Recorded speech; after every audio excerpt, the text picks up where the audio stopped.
जय सियाराम। प्रकरण 8 ताड़कासुर वध।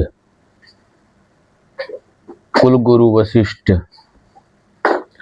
शिष्ट वचनों थी महाराज दशरथ ने शांति मળી અને તેમના મનની શંકા કુશંકા નિર્મૂળ થઈ ગઈ। તેમણે રાજકુમાર રામ અને લક્ષ્મણ પોતાની પાસે બોલાવ્યા। કુમારો આવ્યા પછી દશરથે બંનેના માથે હાથ ફેરવ્યો અને હેતથી પોતાના કુમારો રાજઋષિ વિશ્વામિત્રને સોંપ્યા।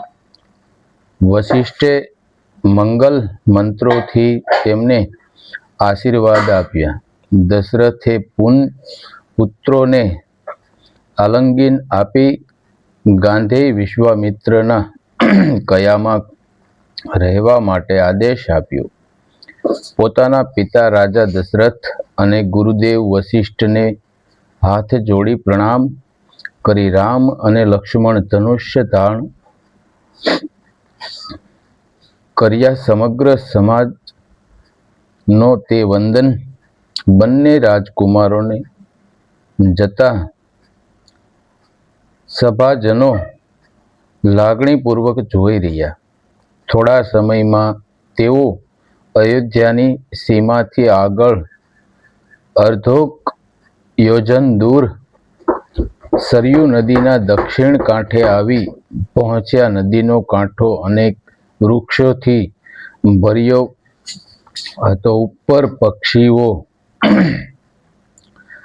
કલરવ કરી રહ્યા હતા। છસ્ત જળ ભરેલી સરયુ નદી ખળખળાટ વહેતી હતી। વિશ્વામિત્રને વાત્સલ્ય ભાવે કહ્યું, ભાઈ રામ, નગરીની શોભા કરતા વનની શોભા ગમે છે।